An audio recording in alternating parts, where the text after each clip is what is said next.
பாஜகவுக்கு எதிராக மேலும் ஒரு மதசார்பற்ற கூட்டணி உருவாகும் என TKS இளங்கோவன் தெரிவித்துள்ளார். சென்னை அண்ணா அறிவாலயத்தில் திமுக செய்தி தொடர்பாளர் TKS இளங்கோவன் செய்தியாளர்களை சந்தித்தார்.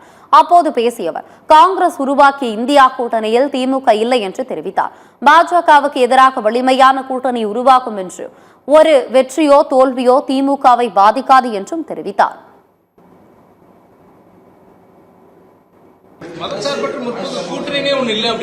அதுதான் சொல்றேன். இப்ப பல கட்சிகள் அதிலிருந்து விலகி இருக்கின்றன. அதனால அது சொல்றாருன்னு நினைக்கிறேன். இன்றைக்கு 2 கட்சிகள் எங்களிடம், எங்கள் கூட்டணியில் இருந்த 3 கட்சிகளில் சார்பில் அமைச்சர்கள் தாவேக அமைச்சரவையில் இடம்பெற்றிருக்கிறார்கள். அப்படி என்றால் அந்த கூட்டணியிலிருந்து அவர் விலகி சென்றிருக்கிறார்கள் என்றுதான் பொருள். அதை எண்ணி அவர் சொல்கிறார் என்று நான் கருதுகிறேன்.